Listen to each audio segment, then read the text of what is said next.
Barakatah Yahweh, Barakatah Yahweh Shai, Barakatah Yahweh, Barakatah Yahweh Shai, Barakatah Yahweh, Barakatah Yahweh Shai. All praise unto Yahweh Shem Shai, Wara Kakadash. Double honors unto the apostles of GreatMillStone and honest you brothers that be pushing this truth in sincerity throughout the four corners of the earth. So this is going to be a part 2, okay, to the video I made entitled pretty much what the title I called it was we're not a hate group, we're a truth group. I'm gonna put GMS is a truth group, not a hate group. Part 2 on this one as the title probably. And on this edition, I'm gonna touch on the thing of the destruction by way of nuclear fire, and basically the salvation unto the Israelites and the Gentiles, which is the Israelite foreigners that are scattered throughout the four corners of the earth. So pretty much I can start here, and this will be a good one because the flavor of this week is the thing of the Gentiles. So this is a good transition, okay, from part 1 into part 2. So starting here within the book of Joel, the 3rd chapter, no, the 2nd chapter, excuse me. Okay, Joel, the 2nd chapter, Joel 2 and 1. Joel 2 and 1?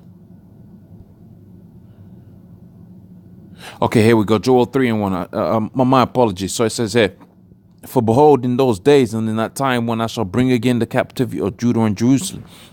Now, what this is talking about here, this statement that's being made here, this profound statement is dealing with the thing of the redemption of the 12 tribes of Israel. Now, when you go into the scriptures and you read about the Bible, you find out that basically the Most High did away with the children of Israel, okay? And he carried them away into slavery.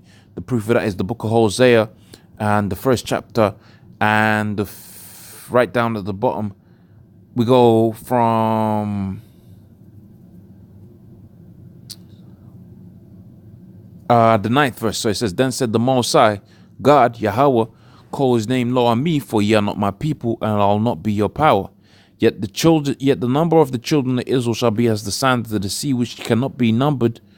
And it shall come to pass in the place where it said unto them, you're not my people. So right now where it's being said unto us, we're not the children of the living power. Okay, ye are not my people. There it shall be said unto you, you are the sons of the living power. So as this word is going forth, going forth out, however you want to phrase it, pretty much the first line of resistance from the heathens, pursuant to the book of Psalms, the 83 and 1, is to cut us off from being a nation. But the reality of the situation is that this movement is off the Yahweh Shem Shai, so it's not going to stop. So it's going to carry on picking up steam, so to speak.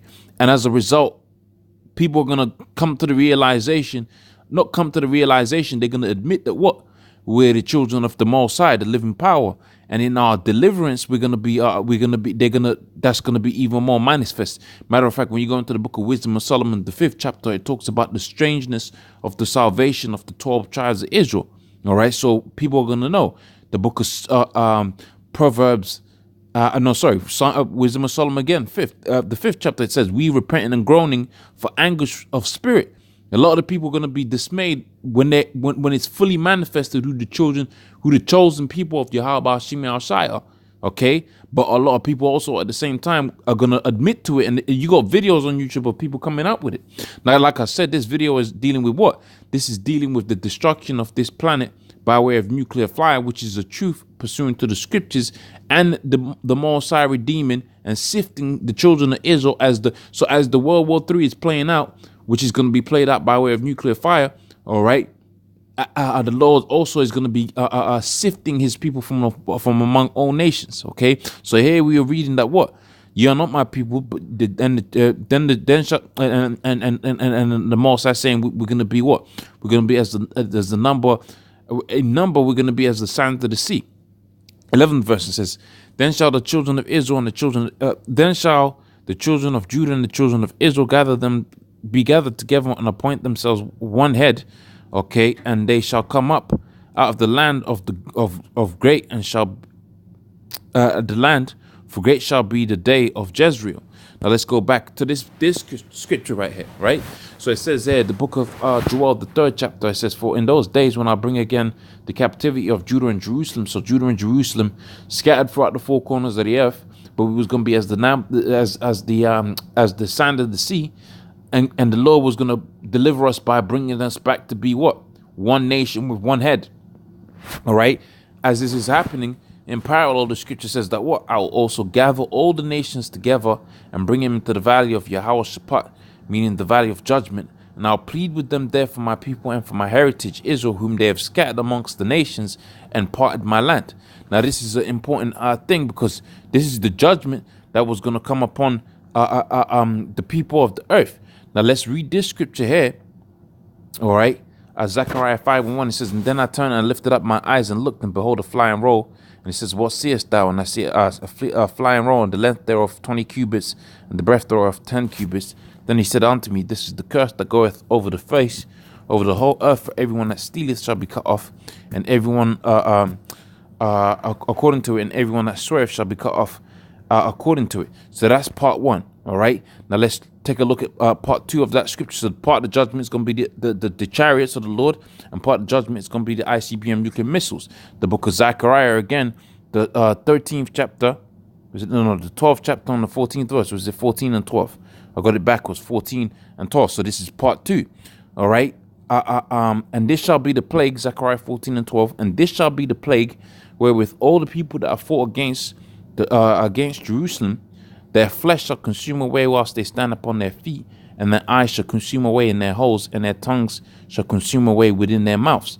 That's what you call the lake of fire. That's going to be the what? The ICBM nuclear missiles. Okay, going back onto the book of Joel, the 3rd chapter, I'll also gather all nations and bring them down into the valley of Yahweh, and I'll plead with them there for my people and for my heritage Israel, whom they have scattered amongst the nations. So that proves to you what? That the judgment that's coming about by way of the chariots and by way of the ICBM nuclear missiles, as we read just a little bit of it, a snippet of it within the book of Zechariah, the 12th chapter, 14th chapter, and also Zechariah, the 5th chapter, is going to be the Lord pleading for his people, the children of Israel that are scattered throughout the four corners of the earth, proving what? That there's going to be Israelites that's going to come in all nations, and the Lord was going to sift them. But at the same time as he's sifting them, he's also going to judge these nations by way of the nuclear fire, man. Okay? And that's going to be a great judgment that's going to come upon the earth. Now let's go into the book of Job. Now, the 20th chapter. Hopefully these scriptures are making sense back there at home. Job, the 20th chapter. All right. And I'll go straight to the point. And it says here, right. So Job 20 and 27 says, the heavens shall reveal his iniquity, right? And the earth shall rise up against him. Right. No, in fact, if I go, no. I've gone too far. Job 20 and 22. All right. In the fullness of his sufficiency shall he be in straits. Every hand of the wicked shall be upon him. Now you got to understand who this is talking about. Right. This is talking about Esau. Okay. The ruler of the world right now. Now, when you go into the above here, you get an idea of who he's talking about. Right. 7th verse. So, yet he shall perish forever like his own dung, and they which have seen him shall say, where is he? Now, how do we know it's talking about Esau? The book of Obadiah 1, and it says 1 and 1, thus saith the Lord concerning Edom, right? So it's talking about Edom. Jump down to the bottom. All right.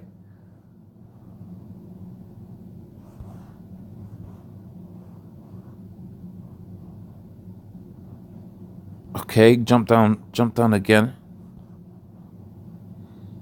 All right, so it says here, 18th verse, Obadiah 1 and 18, it says, the house of Jacob shall be a fire, and the house of Joseph a flame, and the house of Esau shall be for stubble, and they shall kindle in them and devour them, and there shall not be any remaining of the house of Esau, for the Lord has spoken it. So that's how we know it's talking about, Job 20 is talking about Esau, because it's saying basically the same, it's saying the same thing. It's not basically, it's saying the same thing. Okay, now jumping down to this is the judgment of Esau, but it's also going to come up on the heathen too. All right, pursuant to the book of Revelations 18. All right, where it says that what all them heathen nations they're gonna complain when they see the missiles come, man. All right, Job 18, Isaiah, Revelations 18 and 3 says, for sins have reached unto heaven, right? This is talking about America, which is Babylon. The Most High hath remembered her iniquities, reward her even as she's rewarded you, right? Double unto her works according to the works which she hath filled. How much she hath glorified herself and lived deliciously. Thomas give her, all right? 8th verse, therefore shall her plagues come in one day, death, mourning, and famine, and she shall utterly be burnt with fire, for strong is the Lord that judgeth her. This is the point I was making. And the kings of the earth who have committed fornications and lived deliciously with her shall bewail her and lament for her when they shall see the smoke of her burning. So these nations, they're gonna miss America, because that's how they made their money, a lot of them. All right, going back onto the book of Job, the 20th chapter on the 22nd verse. In the fullness of his sufficiency shall he be in straits. Every hand of the wicked, talking about them heathen nations, because you go into the book of I'm pretty sure it's the book of Revelations, where it talks about how the 10 horns was gonna hate the whore, all right, which the whore is America. Then 10 horns are who? The NATO nations, but also to the rest of the world hates America, man. Okay, and America is the main city that Esau has built up, all right, and that's gonna be the main one that's gonna be wiped off the face of the earth with the ICBM nuclear fire. All right, so it says here, in the fullness of his sufficiency shall he be in straits. So when he's about to accomplish the new world order and the RFID chip, that's when he's going to have the most difficulty. Every hand of the wicked shall be upon him. And when he is about to fill his belly, right, the mark of the beast, RFID chip, the Most High shall cast his wrath upon him, and shall rain it upon him whilst he is eaten. He shall flee from the iron weapon. The ball of steel shall strike him through. It is drawn, cometh out of the body, yea, the glittering sword, right, cometh out of the gulls. All terrors are upon him, and that's the ICBM nuclear missiles coming out of the missile silo. All darkness shall be hid in his secret places. A fire not blown shall consume him. What should you be thinking? What we just read within the book of Zechariah 14 and 12, right? It shall go ill with him that is left in his tabernacles. The heavens shall reveal his iniquities. Isaiah the 24th chapter. All right. Malachi the 5th chapter. Let's go to Malachi 5. Malachi 4, the rather. Okay, Malachi 4. All right. And it says here, behold, the day cometh that shall burn as an oven. All the proud, yea, all that do wickedly shall be for stubble. Now, what do we know about Esau? The scripture talks about how he was proud. All right, you go into the book the book called the Apocrypha. You read about Antiochus. You read about his pride. You read about scripture. The scripture talks all the time. It's talking about Esau and his pride. So he says here that what all the proud, yet all that do wickedly shall be for stubble. We should be thinking. Should be thinking about what we just read within the book of Obadiah. All right, concerning Esau, it says, and the day that cometh shall burn them up. All right, and the Lord of hosts. That shall neither leave no root nor branch. Okay, going back onto the book of Job, the 20th chapter. All right, so we read that, right? It is drawn, it cometh out of the body, yea, the glittering sword cometh out of its gulls. Terrors are upon him. All darkness shall be hid in his secret places. A fire not blown shall consume him. Shall go ill in his tabernacles. The heavens shall reveal his iniquities, and the earth shall rise up against her. The increase of his house shall flow away. All right, so that's pretty much it. So that was that talking about. That's talking about the nuclear fire, man. So that's the truth. All right, and who's going to be delivered out of that? The children of Israel, whether they may be scattered, man. All right, the elect of the children of Israel. So with that, I'm going to say all praise unto Yahweh, Shemi Ashai, Wa'ara, Kakadash. Double honors unto the apostles of Great Millstone. Honor your brothers that be pushing this truth in sincerity. Shalom.